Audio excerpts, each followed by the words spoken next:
Welcome to the Tripod, where we break down the NRL every game, every week from a punting perspective. I'm Jacob Wynn. This is the NRL 2021 season recap. You all know by now the Panthers beat the Bunnies Sunday night, a cracking grand final to end what's been an outstanding year, and I did a live rapid reaction specifically talking about that game. A couple of the value tips that I gave out, one getting up, one the 11-1 just falling short with the Bunnies not getting the win, but super huge congratulations to Penrith, utterly deserved to be the premiers this year, and we still won our mixed matchup. What a way to end what's been a phenomenal run of 30 weeks worth of mixed matchups, and we've won 70%. We won 21 out of 30, including the $3 winner Sunday night. And just talking about season results, start with the mixed matchups. You go back through those 21 winners, the average winning odds is $2.55. You'd be in profit if we'd won 40% of these. Or if we were getting $1.50 on these all year, you'd be in profit. But we're not getting $1.50. We got an average winning odds of $2.55. We didn't win 40% of them. We won 70% of them. So that has been unreal. Best bets, another really awesome year by Tripod standards. 61 wins, 38 losses. That is 62%. The holy grail for me is always 60%. I really didn't even know if that was achievable this year. I was thinking high 50s. If we can still be in profit, then the pod's still worthwhile. And for me to win above 60%, I'm super happy with that. Multis plus 16.5 units in profit as well. If you'd had 100 on every best bet and mixed matchup this season, you finished ahead. $3,666. That's profit. And as we touched on in the recap and in the comments as well, someone asked the question, no, that's not really the same thing as being up 36 units, or as they might have said, only 36 units through the year. Firstly, there's a lot of definitions out there of what is a unit. But secondly, I did actually share that Kelly criterion staking strategy that I believe is pretty accurate when it comes to staking your bets, and the confidence that I put in my best bets, and the reason that I don't share a lot of best bets, and same for the mixed matchup, the confidence that I have in the value of those plays. You know, they would not be 1 unit plays if I was sharing them out. I can promise you that. So the thing is, though, I don't attribute units to any of my plays because I'm not a paid tipping service. So I don't want to be here telling you, bet this, bet that, bet this twice as much as that, bet this one 3, this one 2, this one 5, whatever. I'm a free resource that comes along every week, and I just want you to utilize this show to help you with your punting. Not me telling you what to back. You should only ever back what you agree with, and you should put on as much as you feel is right and as you feel is comfortable. That's the way we've always run the pod. And even if it was only plus 36 units, the real truth of the matter, and don't believe anyone who tells you differently, winning at all, break even or anything above breaking even, punting long term, is extremely hard to do. The great thing about this year is that not only have we done it, but we've done it before your eyes, each and every tip shared with the reasoning behind it. Now, someone that's helped me throughout this year to bring you this pod twice a week and everything else that I've been able to bring to you guys, as well as the contributions with his valuable insights and an alternate perspective of the bookmaking perspective on NRL punting, is Tristan from Topsport. For this final episode, we look back at the season, we briefly touch on the grand final, which Tristan was in attendance for, but more broadly across the year, lessons that we learned, strategies and how they changed through the year, things I wish I'd done differently. Tristan shares what he would have done differently, highs, lows, there were plenty of both. Our luckiest wins of the season, we can fondly remember those, and also unluckiest losses. We've both got a couple of them to share. He gives his perspective on the mixed matchups as well, other memorable moments. And before I end this pod, I'm also going to try and answer the question everyone's been asking me, which is what's next. But first, here's my chat with Tristan to recap 2021 from a punting perspective. All right, Tristan, thanks for joining me on the final show of the season. Thought we'll start with the grand final. We didn't get you on the live recap because you were probably plenty beers deep actually at the ground. Pretty special for you. And I should say congratulations because you are a Panthers fan. So can you give us the grand final recap, firstly from a fan perspective before we move to the bookie perspective?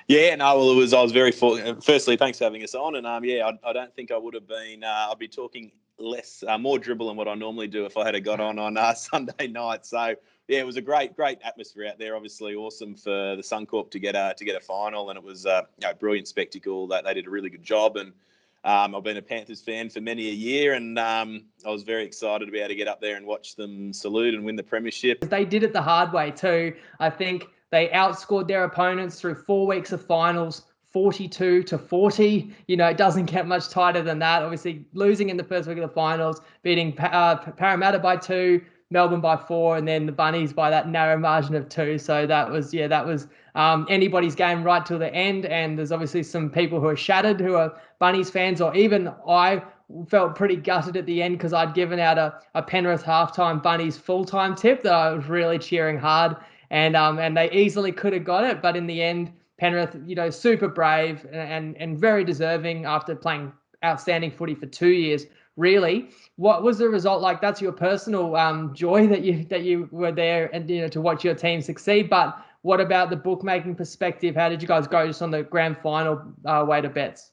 Yeah, and that's the tricky thing being a bookmaker, and you waited a long time for. Well, obviously Penrith made the grand final last year, but for a long time to win the comp. And from a bookmaking side of things, we needed South Sydney, so it was somewhat of an awkward watch as well. We ended up, we were lucky enough the last try helped us where we took a lot of action on the minus. So while South was a much better result, the split turned out to be a break-even result on that part of it. But obviously with the mixed matchup multi, and then also Nathan Cleary being a short price favourite and well back favourite in the Clive Churchill, that's where we knocked off the money on the game on the Clive Churchill side of things. So we're probably fortunate, like Penrith were very short for the vast majority of the year.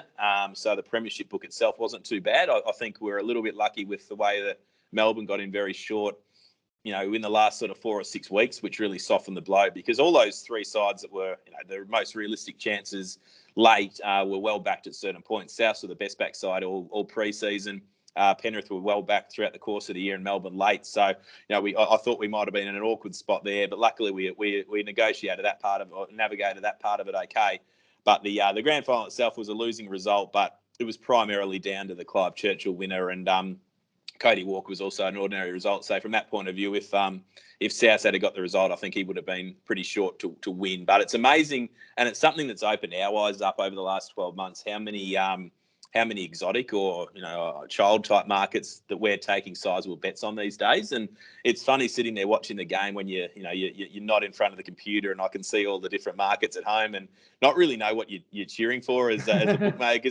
Like as you say, you had a good bet on you had a good tip on the South Penrith South halftime full time, and it's hard to sort of understand all the ins and outs from our point of view. So it's a different atmosphere going up there and watching it from a bookmaker, because you're not too sure what you're cheering on at all times. But the punters were too good for us on the grand final. It pretty much summed up our NRL year. That the punters are way too good this year, but we'll come back bigger and better next year, hopefully. And that's what it's going to be awesome to talk about the year and would you have done anything different. But just back to the grand final then.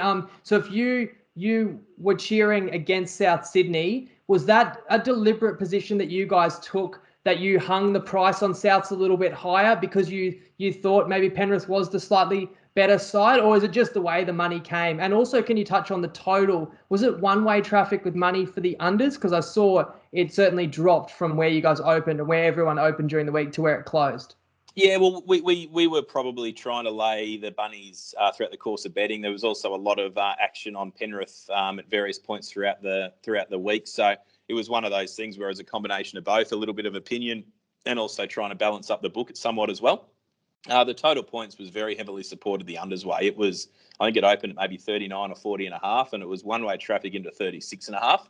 I sort of half expected there to be some movement back the overs way on the day of the game, with the weather being so good. I think there was expected to be a second day of rain in Brisbane, which never hit on the Thursday and Friday. So I sort of thought that might have been factored into that early move, and when that didn't happen, we might have got the offset, but it never occurred. Obviously, it never looked likely of going overs. Unders punters were always pretty comfortable there, and I think maybe with the confined elements of the 10, that probably helped the unders as well. But yeah, from that point of view, we dodged that one a little bit. We lost on the under and overs, but with such a big move, you would probably expect it to have been a worse result than what it was. So yeah, we lost on the totals, but it wasn't as bad as what I. Sometimes as a bookmaker, it's a small loss is sometimes as good as a big win. If you dodge a big bullet and you don't get absolutely belted on it, then you sometimes walk away from those games reasonably happy.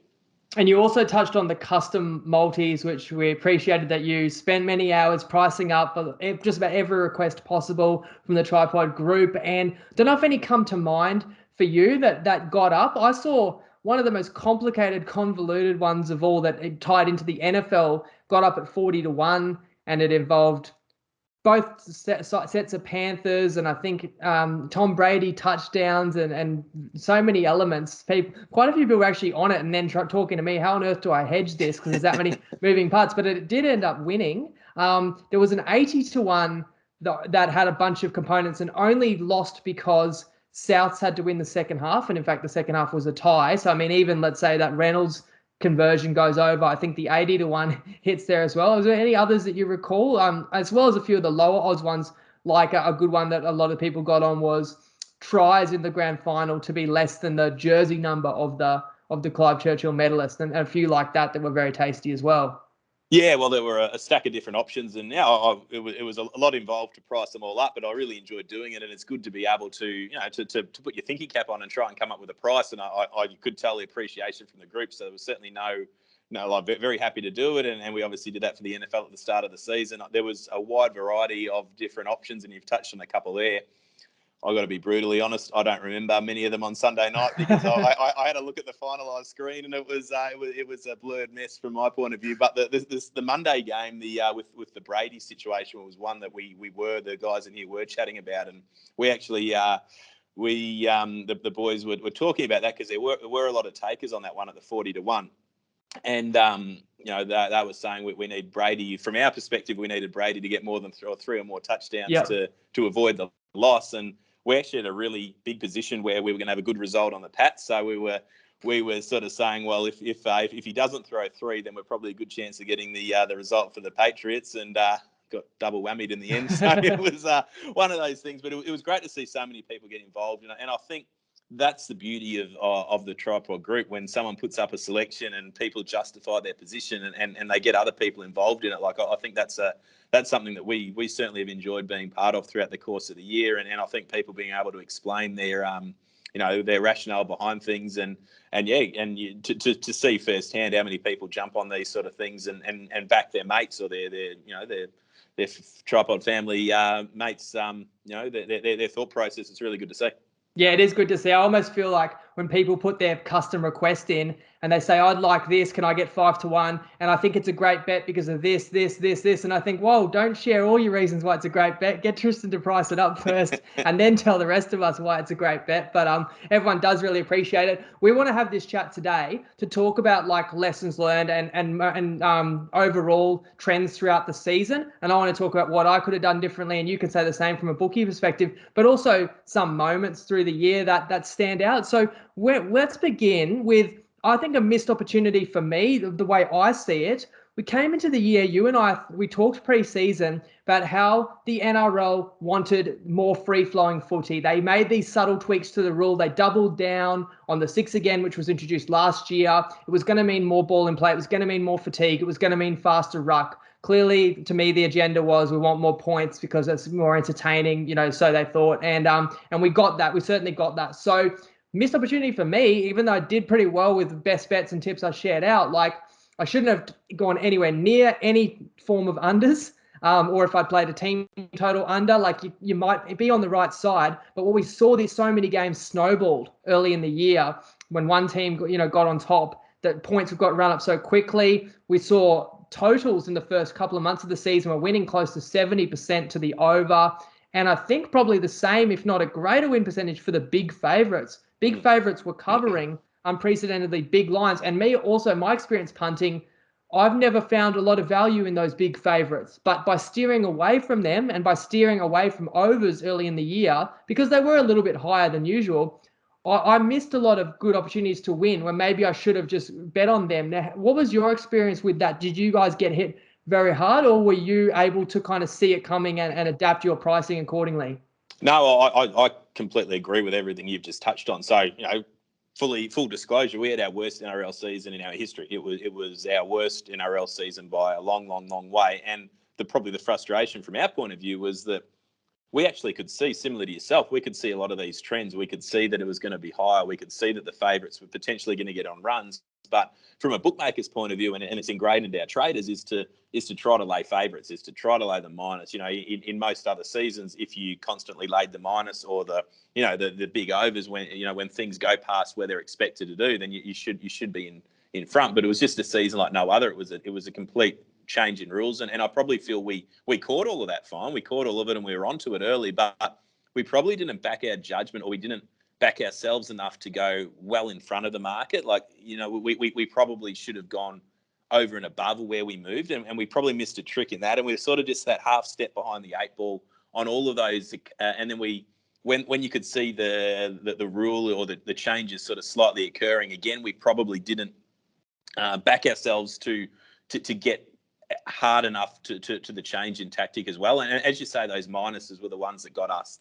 I know we're going to touch on a couple of other things later on, but the one that for me is those big minuses. We stood those for a lot. We stood out, and it was one of those ones particularly with the same game multis. It was our first year of offering that on the NRL, and it's all based upon how many expected tries and how many tries for the favourites and those sort of things, and it compounded the fact that we didn't get those favourites out to a high enough line because we'd lay multiple try scorers. And I know the first part of the season put us in a big hole to begin with. We fought back very well once the finals came around, but it's not coincidental that they were back to your more historic lines and totals of previous years. So that was something we probably could have worked on a little bit better, and something that we'll take into next year and try to make those changes once we know what the rules are going to be for next season.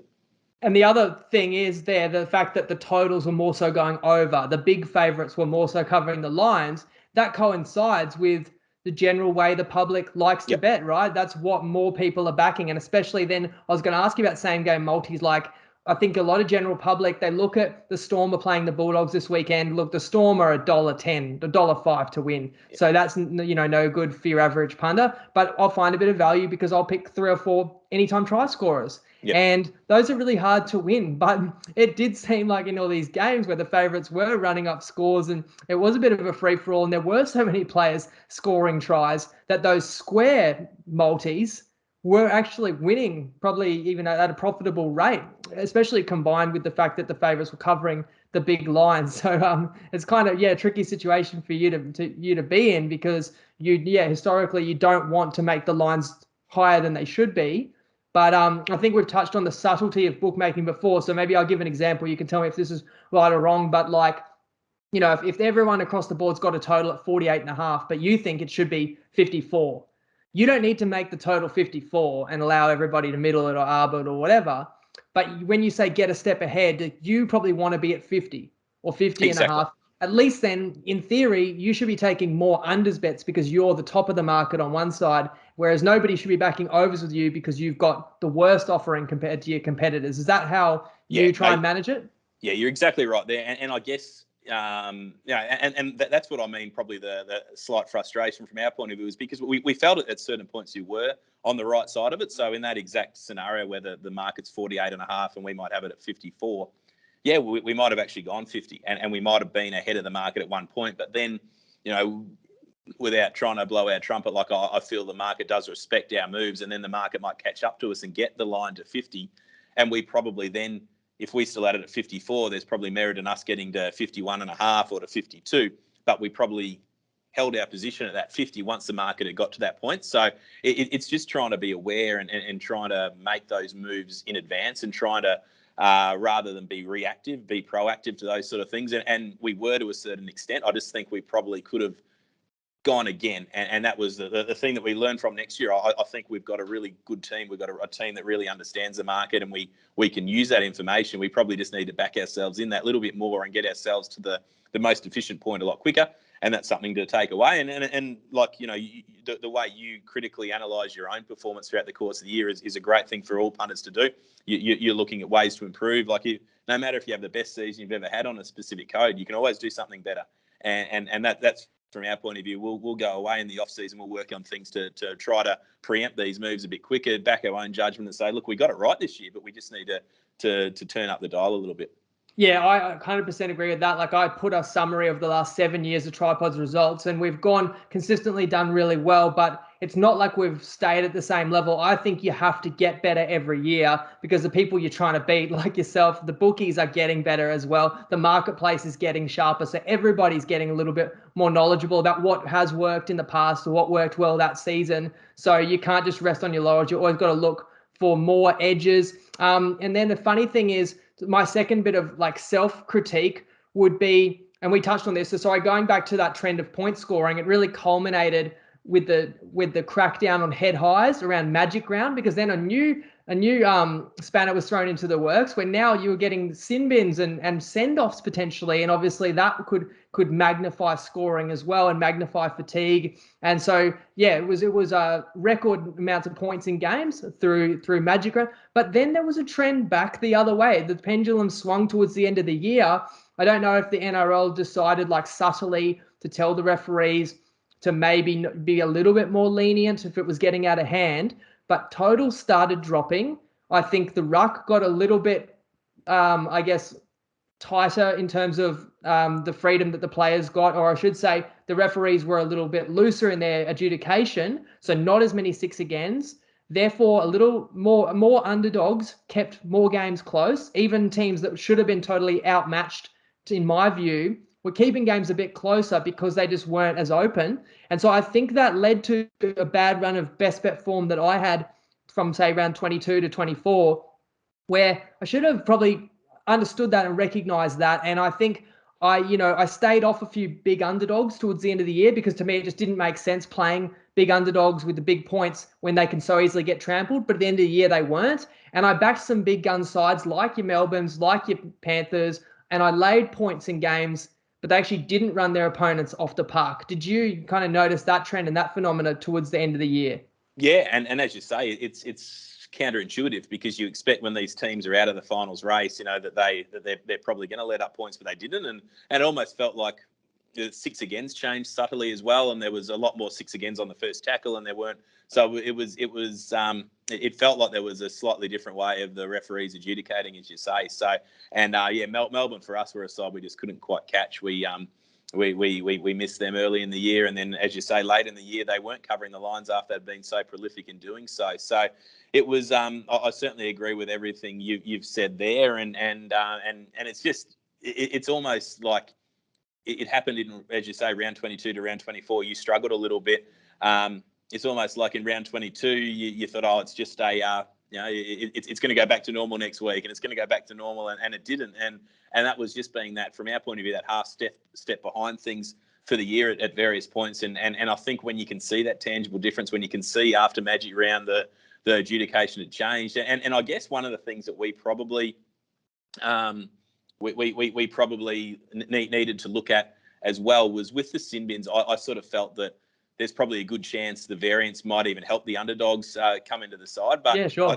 I think in hindsight, it was more so the fact that it was the better coach sides seemed to be the ones that benefited from it, and that coincided with a lot of those favourites in that middle part of the year. So if I had my time again, I'd probably reflect differently on how we were setting those lines. Yeah, I think also because sin bins were happening, usually to defensive players. Well, the better teams usually control weight of possession. The worst teams that are behind are often more fatigued and more likely to make a mistake, or with their tackling technique as well. So it was another thing that added to snowballing. You touched on the Melbourne Storm there. I was going to ask you, and I'll share as well, like a team or two that you felt you just got wrong all year. Now, pre-season, I had Manly coming 10th, I think. Now, it's a funny one. I got thrown off the scent a little bit because I was going to put Manly as a top 8 team, and then Tommy Turbo had a hamstring injury, was going to miss the first month pre-season. And I'm sure that probably affected you guys getting Manly to miss the 8, or even Manly wooden spoon type bets, because you just felt, here we go again. He's going to have another injury-plagued year. I think I literally said in the preview, look, if you're telling me Tommy comes back in round 4 and plays 20 straight weeks healthy, Manly's top 8 team. But I don't know that's going to be true. Mm. I also thought like losing Adam Fanua-Blake, and I just thought like the forward pack was going to take a step backwards.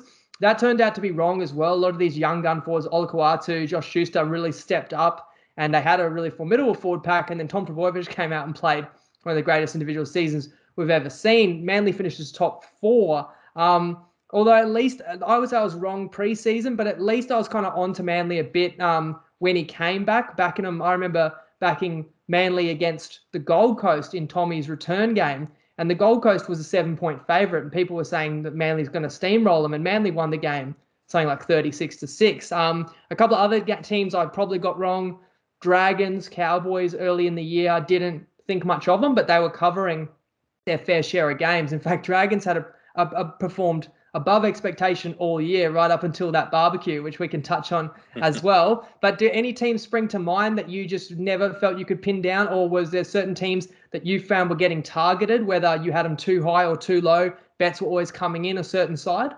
Yeah, the big team for us was Melbourne, as I sort of alluded to earlier, because and to go with the big minuses, they were just covering early in the season, and they were covered. No matter how far we moved the line, they were just doing it. And I suppose from our end, there was so much focus on the injuries with the Roosters and Penrith later in the year, but Melbourne had so many injuries at various points throughout the year as well, and then Origin to get into it. And I was like, surely at some point this has got to take a toll on this side, and yeah, we want to take them on. Yeah, they're going to be resting players here, and the way that players were able to take up the role for some of those lesser likes was so impressive, and we certainly didn't rate them to the level that they needed to. And then at the back end of the year, you sort of felt, well, maybe they're gonna really build this momentum on. And then we started laying the plus, and then they weren't covering. So it was Melbourne for us were easily the side that we caught the biggest baths on. Probably the Cowboys. I was like you. I thought they were going to struggle early. Then they started to come good, and then we probably overrated them for a period there, and then they went on a losing run. So they were a very enigmatic side. So probably for me, the Cowboys and the Storm were the two that we couldn't quite catch. Yeah, Melbourne, impressive round one, and I was actually on them in round one. Then they lost back-to-back games to Parramatta and Penrith, and I was against Melbourne in both of those, and I felt pretty smart. From that point onwards, back-to-back losses, Melbourne covered 14 of 15, and you got to remember the majority of the lines were double-digit lines as well. You know, you weren't missing them. It's not like it was a surprise. And they were still covering these inflated lines, and I kind of made a rule to myself, the line looks good, it looks juicy to go against them, but I'm just not going to do it. I'm not going to try and guess the week that Melbourne falls away. And you're right, they were never even full strength. There was always somebody out. Pappenhausen missed the majority of the middle of the year, and yet they were still covering all these lines. And then just when we started making a big deal about how this is like the greatest covering machine we've ever seen, then they did actually in the final, say, 4 or 5 weeks, they had that game where they nearly didn't beat North Queensland up in Townsville, where they were like a 34-point favourite, but only won by about 4 or 6. And they had a game where they couldn't really put away the Raiders, couldn't put away the Titans. I know they flogged a decimated Penrith and stuff in there, but I was kind of the same as you, where I just thought, all right, you either play Melbourne or you don't play or you pass. Actually, at the end of the season, there was value opposing Melbourne, if anybody could sniff it out. But I just thought when they were getting all the troops back, they would accelerate. But as we know, their best footy was in the middle of the year. Speaking of some big wins and big losses, is there any that jumps out to you as your most memorable win? Maybe a lucky win, or just something that a crazy finish that was a good result for you?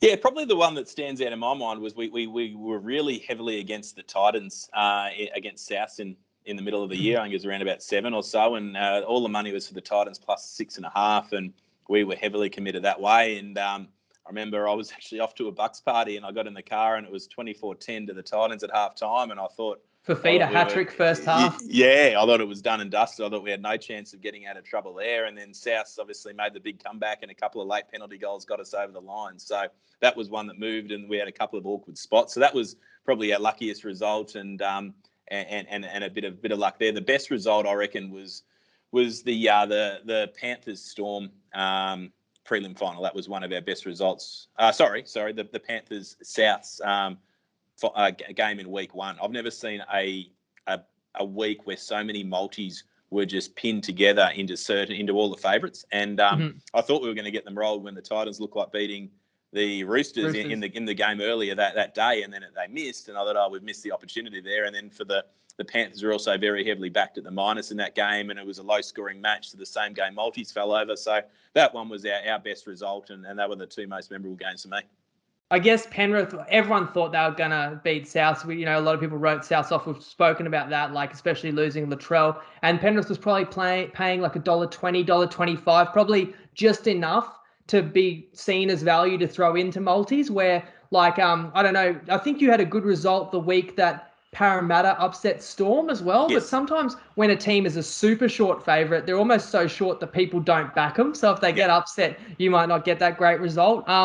For me, one that sticks out to me in terms of like the best result, there was a Monday footy game, Dragons Bulldogs. And it was great because the Dragons with the outright upset the Bulldogs pulled the outright upset over the Dragons. It was just the Bulldogs' second win of the year. So not many people saw it coming, but I think it's one of the greatest wins of the season for the Tripod because we had a multi, I think like a 15-1 multi was into that. The mixed matchup was into that. We had best bets. So I think like that was one of those big key moments in the season that I remember fondly. What about, I'll share a lucky win as well. Luckiest win without question. I tipped Raiders to score over 4.5 tries against the Warriors in round 24. They had 3 tries with 2 minutes to go. They score a try that actually puts them in front with like in the 78th minute, 79th minute. They're up 6. Now they don't need to score. The Warriors go short. The Raiders just have the ball within the final 60 seconds, just kill the clock. And what everybody does when you're up 6 and when there's 5 seconds left on the clock is you kick it out or you just cuddle it and fall to the ground. Raiders put up a bomb. The Warriors spill it and the Raiders score a try after the siren to hit 5 tries. That broke a 1 from 11 best bet streak that I was on, which I also had said was the worst streak I've had in 7 years. And that was so lucky. It was, staring down the barrel of going from bad to worse. So I'll moan as much as anybody when I get a bad beat. That was miracle stuff. I'm sure you've got your own hard luck stories as well, though, if we move to roughest loss.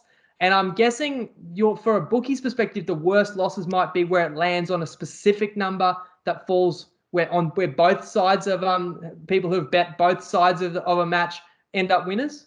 Yeah, well, you've read my mind there. So, and the worst result for us was actually the third game of the season. It was the Broncos against Parramatta on the Friday night, where we had a trader who was still learning the craft of bookmaking, and he's done a great job throughout the year, but he was still sort of getting comfortable with how to price matches up. And that game actually opened at 7.5, and we took an avalanche of money on Parramatta at the -7.5. And in retrospect, he'd be the first to admit that he probably panicked a touch there with about 10 or 15 to go and moved the line to 8.5, and then we got truckloaded back the plus in the last 10 minutes. And like the one thing I try to do as a boss and a bookmaker is you don't want to point out mistakes after the fact and after a result has gone pear-shaped, because I think people look at it and they say, oh, you're only whinging because it went against you. So probably what made the rub salt into the wounds was that it was 16-0, I think, at halftime to Brisbane, and I'd gone home and I thought it was an opportune time to explain where the error in the ways were in that situation when it wasn't going to look like I was crying about the result. And I sort of pulled him up on it. I explained what we should have done in that situation. Rather than go to 8.5, we should have skewed the minus and kept the line at 7.5. And, then the book wouldn't have looked as ugly as what it does. And then obviously Parramatta came back and scored with 2 minutes to go to win by that exact 8 margin. And it was a sick old feeling to start the season, and it sort of continued on from there. But that was easily my worst beat. But just the way it all unfolded and the way I was trying to do the right thing and, explain it when I thought it wasn't going to be a drama. So, but that was easily our unluckiest beat of the season for it to fall. I remember that game well. I was really bullish on Eels coming into the year. I didn't think a lot of Brisbane, so I was really close to sharing Para -7.5 as my best bet. What kept me off was, hey, maybe Kevy, maybe home opener, like maybe the Broncos come up with energy, so I'll pass the game. And then, as you say, 16-0 Brisbane. I'm thinking, glad I steered away from that. Wouldn't have looked good me backing Para -7.5 in this type of game, especially for the start of the year doing the pot on my own. And then you're right, it was a very late try. Parramatta didn't need it, up 2, but they score close to the post right at the end and win by 8. Wouldn't you know it? For me, roughest loss, I tipped the Cowboys, and something I did, which I tipped these first half lines with big underdogs. I don't think I ever tipped them on Topsport all year, because I think maybe your algorithm or the way you shape your markets is maybe a little bit sharper or more accurate to the way I think about it. That I tend to think that if an underdog is going to cover a big line, they're going to need to be within half that line at halftime. And I think there's a greater percentage of the time they'll cover the halftime line if they're going to be close. Because I don't think these big underdogs are going to climb their way back into a match. Had a lot of success with that, but not on this occasion. Cowboys played the South Sydney Rabbitohs, and the line was 16.5. I took Cows plus 8.5 first half. I mean, they're winning the game 12-4 with 15 to go. And the Bunnies score 18 straight points, including a late try to Alex Johnston and a sideline conversion by Adam Reynolds. No worries about it nailing that one to get to a 22-12 halftime lead. So we go down by 1.5 points. I think that was, probably the game that made me cry the most for a bad beat. But it does happen when you share that many tips. Game I got most wrong. I'll go first, but you can think if there's a game that you can just remember, a match itself where you guys just had the market very wrong. Actually, it was Rabbitohs Panthers, I reckon. I took the Rabbitohs plus 10.5 in the game they played in Dubbo and lost 56-10. That's probably the least flattering result I had. I also had another one where, again, first half line, I took the Bulldogs against Manly plus 12.5 in the first half. It was 36-0 half time. They lost 66-0. The only thing I can say to defend myself with that result is in the preview I said it'd be smart to rest Turbo. They didn't rest Turbo, and he came out and played superhuman and eviscerated them, the doggies, on his own. So that's a couple of games where I just put my hand up and say, got it totally wrong. Do any come to mind for you? Yeah, and it coincides with our worst result of the season. So, as all bookmakers do, you take much bigger bets in the last hour. Once the teams get announced, we pride ourselves on betting to everyone to lose at least 10,000 in that last hour. And I remember it was late and deep in the season when the Storm took on the Knights, and we were probably trying to avoid or dodge the minus, and we laid it at 15.5. We got a little bit of sharp action on the Knights just before the teams dropped, and we thought there might have been rumours over a player not playing for the Storm, or there might have been. So we then held the line at 15.5 for a lot longer than we should have. And we actually laid it at every price point post teams, 15.5, 16.5, 17.5, and 18.5. And that was our worst result by far and away. They ended up winning 48-4, the Storm, and absolutely blew them off the park. And we were gone very early into that game. So they're the ones that, for me, they're the frustrating ones where you probably read it right, but you don't react. And then you're committed, and you're sort of pot committed in poker terms, and you've got to put them in, and you feel like that nothing's changed, and we're laying this line at 18.5 compared to 15.5 an hour earlier, and the situation's still the same, and you've got to go again. And we went to the max bet 4 times, and they saluted with a leg in the air. So that was easily our worst result throughout the course of the season. And it is funny, like you can look back and say, what were we thinking? Like the Storm's so good, but like we just touched on it earlier. The very next week, it was like a level scores with 8 minutes to go up in North Queensland. So, you were just one week early taking them on. And the Knights had a lot to play for as well at that point. Right. And they were down on troops. But, yeah, it was just, as you say, it's very I easy even in think hindsight. Addo Carr was a late withdrawal. So, like, that would be something where it may not move the needle, but, like, that's in your favour as well. But it didn't turn out that way. And that speaks to the fact that Melbourne were doing it no matter who was or wasn't available this year in so many games. And still, for my own assessment, like sometimes these teams that just are a steam train, you may not want to get out in front of them. At least I don't want to as a punter. It's a little bit harder.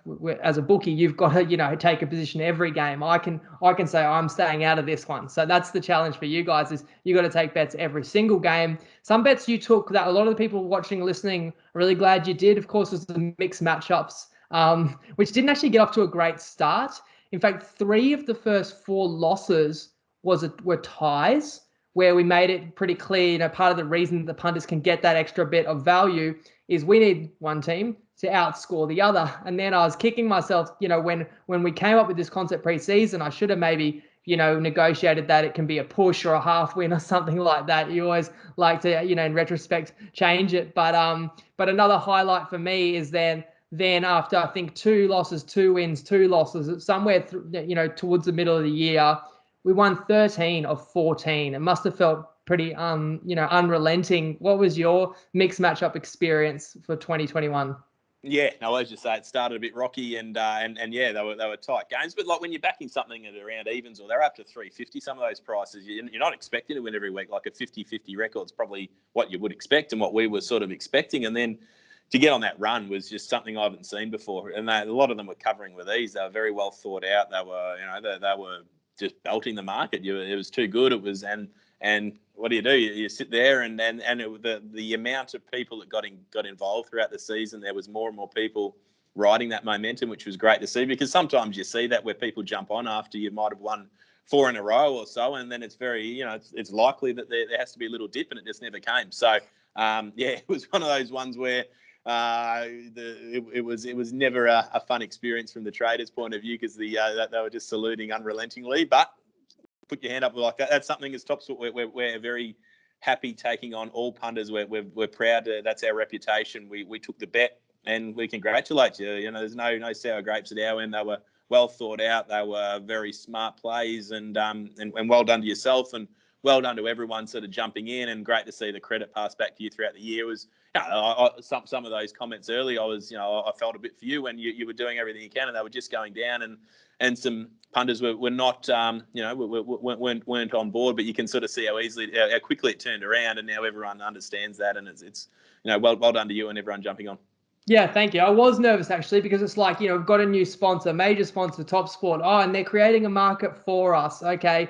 And it's a bit of a creative market. It's not easy for everyone to see if that is great value or not. There's it's up for debate, some of these prices, like whether or not it's a good bet. And there's always a few people that come along and say that's not value, or that's got no chance. And then the first two lost, even though we've lost one by 4 points and one on a tie. And then people say, of course you're losing and all that kind of thing. So I was feeling the heat very early, but I think actually once we got in that winning run, it actually allowed me to really punt almost with freedom of mind or peace of mind. Like I wasn't even thinking I got to find a winner this week. I was thinking, where's the best value I can play? And that's why we got some $3, $3.50. And that's probably your version of a snowballing of events, because people wanted to jump on and ride the wave, and it wasn't too late. Even if you missed the first 7 match winning streak, I had 1 loss, and then we won another 6 in a row. So I do feel for you. But you said, what can you do? Well, you said, what can you do? Well, the truth is, like, some bookies would lower the limits or stop taking them. So the fact that you didn't, there's a massive amount of respect and appreciation from the people that followed. And there's a lot of people saying, oh, there's no way they'll keep these markets up or whatever. But you've let us have them. And even when I said, hey, how would you feel about giving the people of the group a chance to pick one? We'll do the people's pick. And, you never knocked it back or shied away from it. So I really have to pass on a thank you from the followers, and also congratulations to the followers, because it was never free money. Some people can say it was like free money because we had a great winning streak, but you took the risk every week. So you had to see the value yourself to trust it, and to back it. And like you say, when you're getting $2.50, $3, $3.50, you're not going to win. You shouldn't even win half the time. So the people that backed it got some good rewards, as they did with a couple other highlights here for me, but there's a couple in there for you as well. But the season multi 15-1 again was a highlight, good fun to ride. And I think the real turning point, I thought that multi was going to lose either the moment where the Tigers blew that extra time game to Souths. I just thought, is that one going to come back and bite us, that the Tigers won't get the 8 wins, and we'll remember the game where they led by 8 late and a Reynolds 2-point field goal. But no, the Tigers did get to 8 wins. Then I thought, geez, that game that the Warriors totally choked against the Dragons and were up like 12 late and lost and tried to kick a field goal when they were up 8 and all this, and it went to extra time. I thought the Dragons are going to scrape into the 8 because of that result. Well, actually, that result led to a party the very next day that we all know well about. And I don't know if the Dragons won another game in 2021 after that party. No, so they didn't. And they only missed the 8 by probably like 2 or 4 points at most. So I think all Tripod followers should say cheers for to that barbecue. That was a turning point for us. But another roller coaster was the Olympics multi. I asked a few of the guys, what were your most memorable moments of the season? And actually, people have a lot of fond memories of the golden multi, the Tokyo multi, all the different gold medal tallies. Even though we obviously lost by half a gold medal there, that was a bit of fun for sure. Like, that really added to enjoyment. People appreciated that you took us on there. And Euro as well, we had Italy winning a penalty shootout in the semi and a penalty shootout in the final for us to win the Euro tip. But again, I just have to say thank you for being bold and taking us on and giving us these creative new markets that are unique and therefore not the easiest things to price up. And you've got no competitors to compare price with, and there's nobody else that's going to be taking these bets like you are.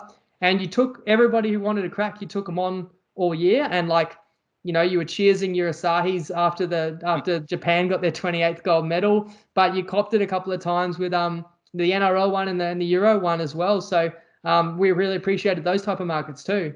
Yeah, no, I know they were good to price up, and like to get 2 out of 3 up and so close on the Olympic one, like they're $15, $20, $10. They're big price ones, and you went within a whisker of getting all 3. So no, very very well thought out. They were good.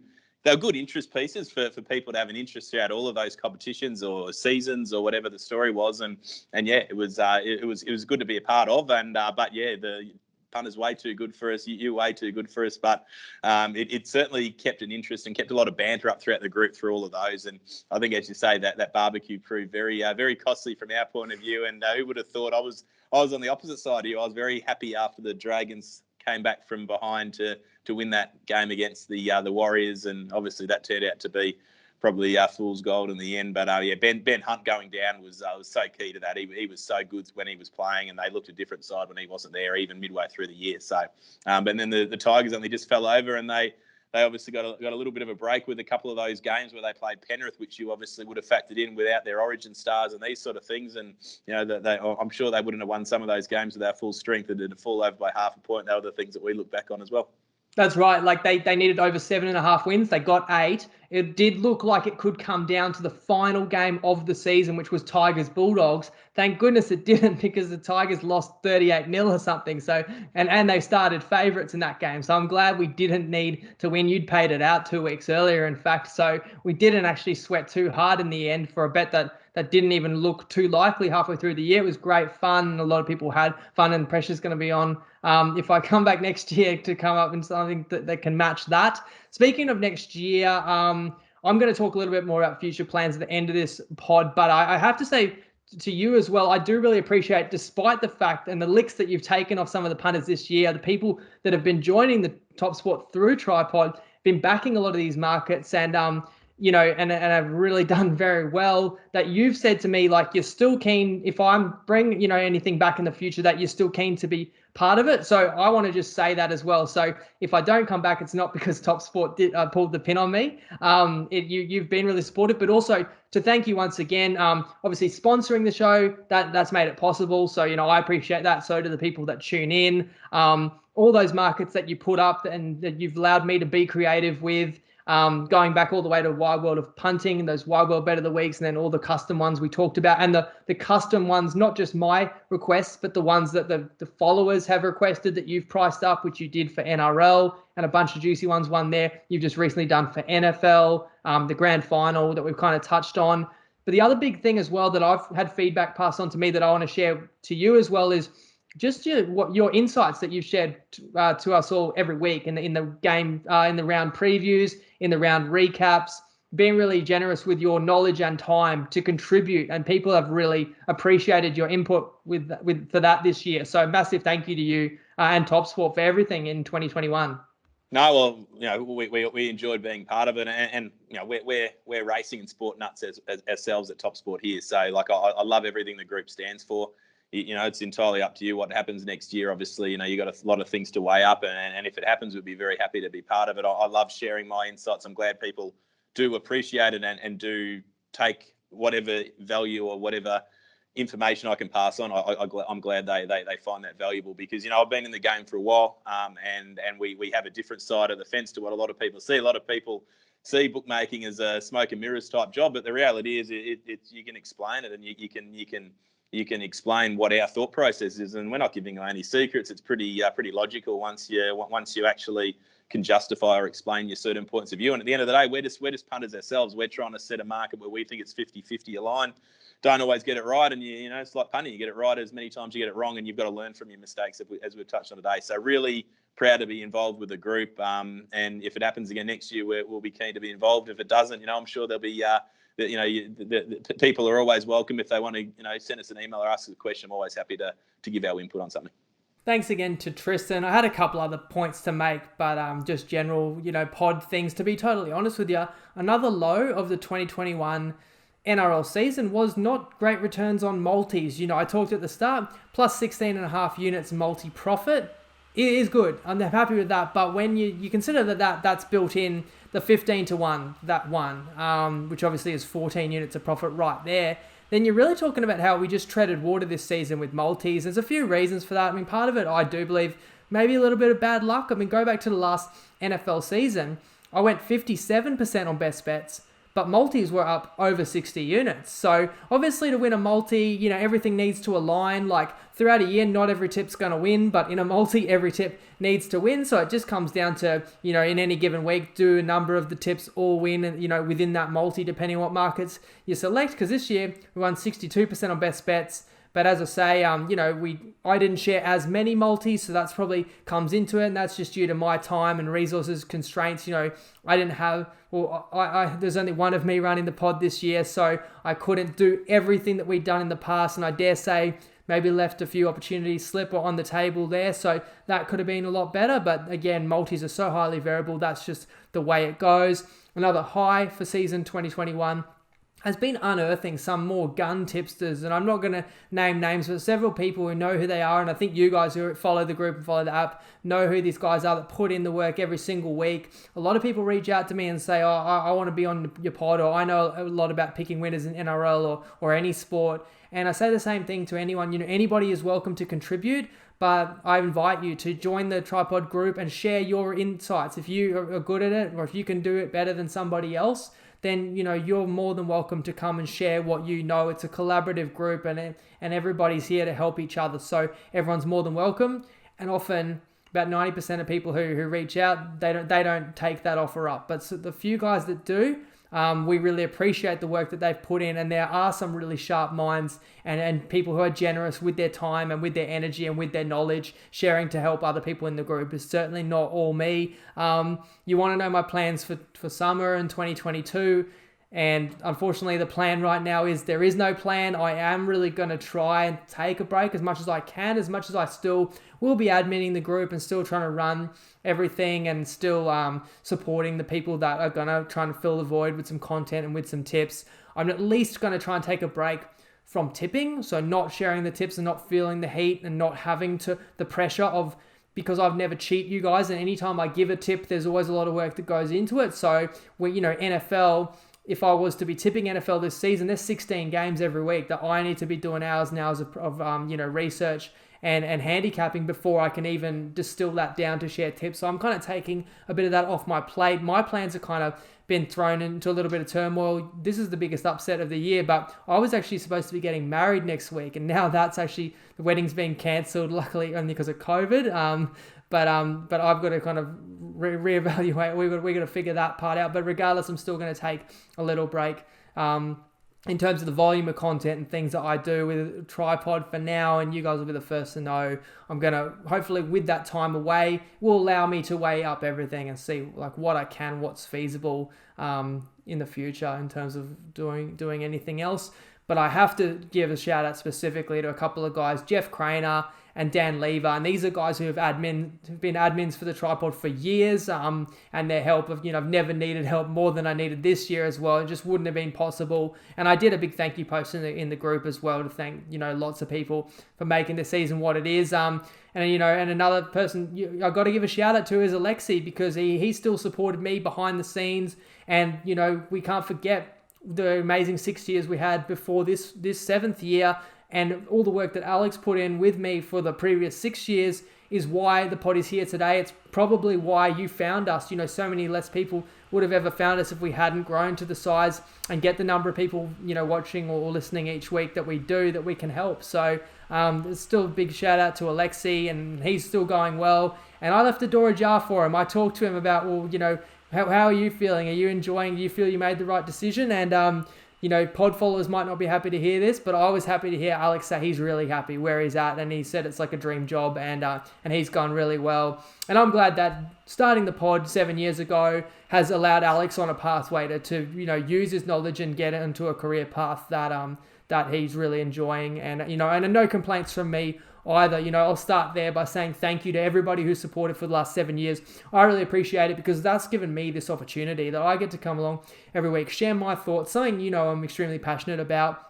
And to do it on somewhat of a professional level, that's something I could have never dreamt of when 7 years ago we're recording our thoughts on an iPhone voice recorder and putting it on a Facebook page that, you know, had 12 likes or whatever. But here we are now, and I really appreciate the people that enjoy the pod and that tune in every week and like it and benefit from it. And that's what it's all about. So look after yourself, guys, whatever you may be doing, whether you're taking a break yourself or whether you're going to still be punting, interacting and searching for value. We still have content. We still have, you know, the group and everybody interacting and contributing there. So on the Tripod Facebook page, Fridays is the racing show, No Morals. Saturday is the NFL props show, Prop Me Up. And Sunday is the NFL variety preview show with Nettie Given Sunday. And I'll be around. I'll be supporting those guys. But also say to you guys, like, best of luck with finding, you know, some winners and sharing tips or interacting.